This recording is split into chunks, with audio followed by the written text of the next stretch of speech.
Fish बहुत अच्छा source है विटामिन डी और कैल्शियम का। जूस, जो फ्रेश जूस हैं घर में, बहुत अच्छा सोर्स है।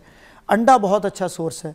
फिर एक चीज़ बड़ी ख़त्म हो रही है हमारे यहाँ, चीज़ बहुत अच्छी चीज़ है बच्चों के लिए, जो किसी भी किस्म की, हाँ जी, किसी भी किस्म की। अब तो मार्केट से आपको मिल जाती हैं, मुख्तलिफ नामों से ब्रांड्स की अवेलेबल हैं। वो आप अपने बच्चे को घर में होममेड बर्गर में, अंडे में, उसमें शामिल करके उसको दें। उसकी बोन्स के लिए बड़ी ज़रूरी है। फिर बड़ा आप कॉमन देखेंगे, अब ये जो हम बात करें, हम तो ऑस्टियोपोरोसिस की बात करें ना, लेकिन बच्चों में भी बोन पेन्स बहुत ज़्यादा हैं। सारा दिन बच्चे खेलते हैं स्कूल में, घर में, और शाम को जब सो रहे हैं तो उनको ये नी जॉइंट से नीचे ये जो काफ मसल्स होते हैं, जिसे हम ये पिंडली कहते हैं, ये वाला हिस्सा दर्द करने लग जाता है बच्चों का। वो ग्रोइंग एज पेन्स हैं बेसिकली। ये अलामत है कि उनमें कैल्शियम की कमी है। अच्छा, ये अलामत है कि आपके बच्चे में विटामिन डी की कमी है। हमें तो ये लगता है ना कि शायद ज्यादा थक गए हैं। नहीं, वो थक गया है तो उसको दर्द क्यों हो रही है? हाँ, ज्यादा थक जाने से उसको ज्यादा दर्द नहीं होनी चाहिए ना। फिर उसको आप कैल्शियम दें, विटामिन डी दें, उसकी जो डाइट है उसमें अंडा शामिल करें, दूध शामिल करें, फल शामिल करें। ये चीज़ें बेसिकली जब उसकी डाइट में शामिल होंगी ना, इक्वल पोर्शन जो है, तो ही उसकी बोन्स और मसल्स और ये चीज़ें। प्लस क्योंकि ना मेरी बेटी को भी कल रात को मैं दबा रही थी जहाँ पे आप इशारा कर रहे हैं, इसलिए मैं और फरा भी देख रहे थे ना, तो वो यही दर्द हो रहा था उसको। और ये बड़ा कॉमन है, खेलती बहुत है बच्चों के 7 साल 8 साल 10 साल जो एज है, 12-13 साल से पहले एज है, चूँकि बच्चों की फिजिकल एक्टिविटी बहुत ज़्यादा होती है। उस फिजिकल एक्टिविटी के बाद जब अगर वो कॉम्प्रोमाइज्ड हैं तो उनको बोन पेन स्टार्ट हो जाती है। ठीक है, तो ये माओ के लिए फिर बड़ा इंपॉर्टेंट मैसेज है कि देखें। ये तो एक छोटा लेवल है ना। बड़ा क्या होता है कि बच्चों में यहाँ से हड्डियाँ बढ़ जाती हैं। छोटे बच्चे हैं, जैसे 1 साल 2 साल का बच्चा है, अगर उसमें कैल्शियम की कमी है तो आप देखेंगे कि उसमें ये यहाँ से हड्डी बढ़ी हुई होती है, माथा चौड़ा होता है बच्चों के मोस्टली, चेस्ट की हड्डी उसकी बढ़ना शुरू हो जाती है। गांव देहातों में तो हमारे पास ये बहुत सारे पेशेंट्स आते हैं। खवातीन जो इन चीज़ों का ख्याल नहीं रखती, माएँ या माँ बाप कहना चाहिए बल्कि, तो जो इन चीज़ों का ख्याल नहीं रखते उनमें फिर बच्चों में ये वाली तब्दीलियाँ आना शुरू हो जाती हैं। ओके जी, वेलकम बैक। अब हम मेडिसिन के ऊपर बात करेंगे, क्योंकि हड्डियों की टूट जाने के ऊपर बात कर रहे हैं और हड्डियों की कमज़ोरी के ऊपर बात कर रहे हैं। तो कौन सी ऐसी मेडिसिन होती हैं जो आपको लगता है कि अगर हम खाते हैं तो हमारी हड्डियों को जो है वो कमज़ोर कर देती हैं? अच्छा देखिए, हड्डियों की कमज़ोरी के ऊपर सिर्फ मेडिसिन नहीं, मैं 2-3 चीज़ें बताना चाहूँगा। कुछ चीज़ें जो हड्डियों के इस टाइम मसाइल हैं, जिसमें दर्द आमतौर पे बड़ी कॉमन है। किसी भी शख्स को जब प्रॉब्लम होता है तो उसको पेन स्टार्ट हो जाती है, या बोन पेन है, या जॉइंट पेन है, या मसल पेन है उसको। इसके पीछे मैं 2 कैटेगरीज हमेशा बनाता होता हूँ रीज़न्स की। कुछ रीज़न्स वो हैं जो वाकई प्रॉब्लम है, किसी शख्स को आर्थराइटिस हो गया, ऑटोइम्यून डिजीज़ हो गई, कोई जोड़ की कोई ख़राबी हो गई। 80-90% वो चीज़ें हैं जो हमारे लाइफस्टाइल से जुड़ी हुई हैं, हमारे लाइफस्टाइल से, हमारी डाइट से, हमारी फ़िज़िकल एक्टिविटी से। इन चीज़ों के ख़राब होने से हम आहिस्ता आहिस्ता, अब आप देखें कि जो प्रॉब्लम्स 50-60 में जाके आते थे वो 30-40 में आना शुरू हो गई। जो बुढ़ापा हमारा 60s में आता था वो बुढ़ापा इस टाइम 40s में आ रहा है। क्यों? क्योंकि ना आपकी कोई फ़िज़िकल एक्टिविटी है, ना आपकी डाइट की कोई रूटीन है, ना आपकी डाइट हेल्दी है, और ना ही आपकी नींद अच्छी है। इवन नींद का भी बड़ा प्रॉब्लम है इस टाइम। अच्छा। क्योंकि लोग मोबाइल लेके बैठते उस वक्त हैं जब वो सोने का वक्त है। मैं, आप सब, हम सब इससे सफ़र कर रहे हैं ना। रात के 1 बजे लेटेंगे, 3 बज जाएंगे, आपको पता ही नहीं है। क्योंकि वो चीज़ भी जो आपकी नींद है वो आपकी एक किस्म की रिक्रिएशन है, रीग्रो करना है आपने उस प्रोसेस में। वो जब सब नहीं हो पाता, को चार्ज करती है तो आपके एक डेफिनेटली वो आप देखिए उस टाइम आपकी ग्रोथ हो रही होती है, आपके ग्रोथ हार्मोन्स ज़्यादा रिलीज होते हैं। हम बचपन में सुनते थे, बुजुर्ग कहते थे जी सोने से हड्ड बढ़ता है, हड्डियाँ बढ़ती हैं। वो इसीलिए बढ़ती हैं क्योंकि आपके ग्रोथ हार्मोन्स रिलीज होते हैं उस प्रोसेस में। अच्छा, अब जब ये सारी चीज़ें नहीं होती, प्लस जो आपने क्वेश्चन किया मेडिसिन का, जो हड्डियों की कमज़ोरी या वीकनेस या ऑस्टियोपोरोसिस है ना, इसमें एक बहुत बड़ा हिस्सा हमारी रोज़मर्रा गैर ज़रूरी अद्वियात का भी है, जिसमें बड़ी कॉमन एक दवाइयाँ इस्तेमाल होती हैं मैदे की जलन के लिए, और वो बड़ी कॉमन है, लोग बहुत यूज़ करते हैं। हमारे मुआशरे में तो घरों में, हर घर में, गाड़ी में, दफ्तर में ये पड़ी होती हैं। उसकी वजह से क्या होता है कि कैल्शियम की एब्जॉर्प्शन कम हो जाती है बॉडी में। जब कैल्शियम एब्जॉर्प्शन कम होती है तो बोन वीकनेस स्टार्ट हो जाती है, और वो बेध्यानी में आपसे ऐसा काम हो जाता है जिससे आपको फिर बाद में जाके ऑस्टियोपोरोसिस, फ्रैक्चर्स, इन चीज़ों का और बोन पेन का सामना करना पड़ सकता है। या उन लोगों में हो जाता है जिनमें बाज़ डिजीज़ होती हैं हार्मोन्स की, जैसे थायराइड की बीमारियां हैं, जैसे स्मोकर्स हैं, उन लोगों में बोन वीकनेस के चांसेस बहुत ज़्यादा हैं। अच्छा, कैल्शियम इंटेक का बताइएगा मुझे। देखिए, कैल्शियम इंटेक बेसिकली इसलिए ज़रूरी है कि जो हमारी हड्डियाँ हैं उसका एक अहम हिस्सा कैल्शियम से मिलकर बना होता है।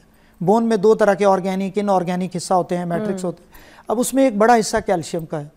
हम रोज़मर्रा ज़िंदगी में जब कैल्शियम नहीं लेते, अच्छा, उसके लिए विटामिन डी ज़रूरी होता है। ये दोनों चीज़ें एक दूसरे की एब्जॉर्प्शन के लिए और उस काम के लिए हेल्प कर रही होती हैं। हमारी ये जब पूरी नहीं होती तो फिर हमें ये मसाइल बोन वीकनेस के सामना करना पड़ता है। अब उसमें क्या होता है, जैसे मैं आपको बताऊं, दूध, अब 8 लोग बैठे हैं तो इनमें से शायद ही पिछले 10 सालों में किसी ने खालिस दूध पिया हो, वो नहीं मिलता किसी को। धूप में बैठने का रवाज नहीं है, धूप में बैठने से लोगों का रंग काला होता है, मसाइल शुरू हो जाते हैं।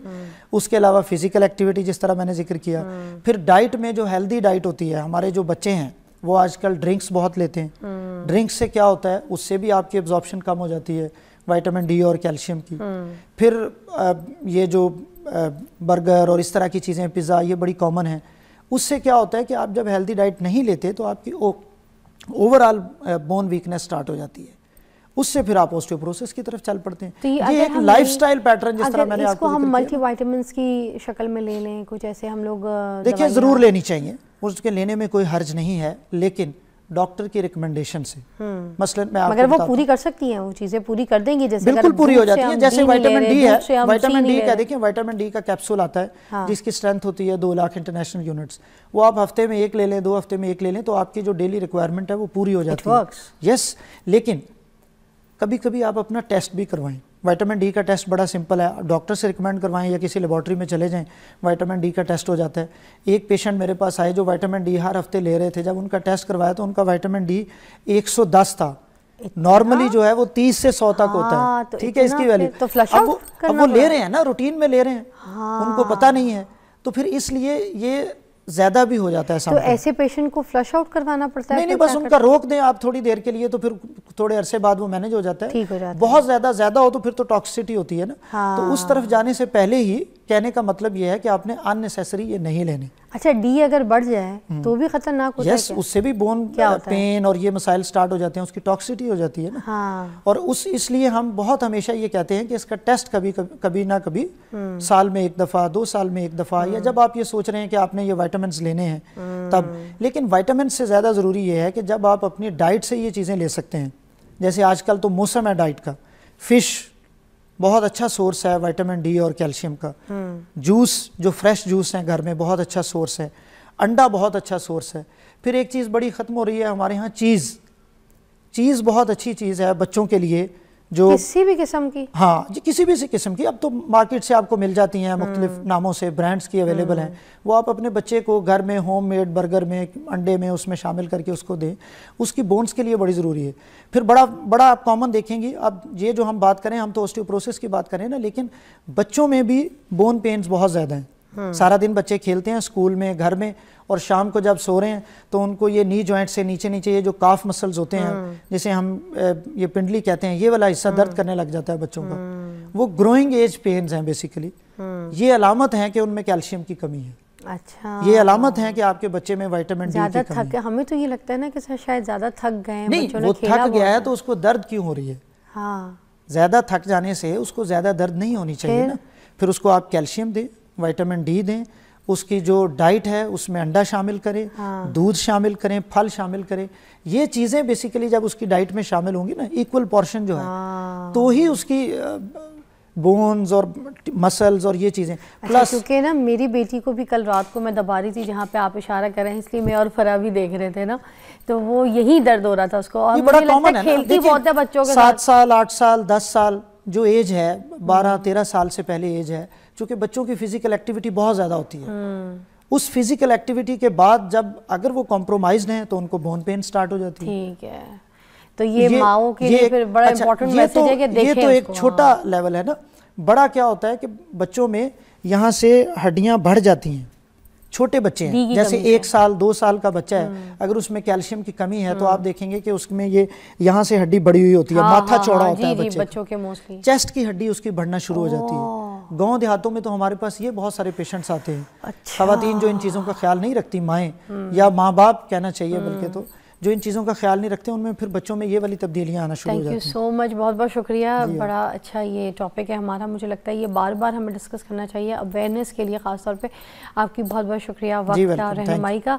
हम आपको मिलते हैं कल, अपना बहुत ख्याल रखिएगा। कोई ऐसा टॉपिक जिस पे आप चाहते हैं कि हम बात करें तो प्लीज़ हमें इनबॉक्स कीजिएगा, हमें कमेंट में ज़रूर बताइएगा। खुदा हाफ़िज़।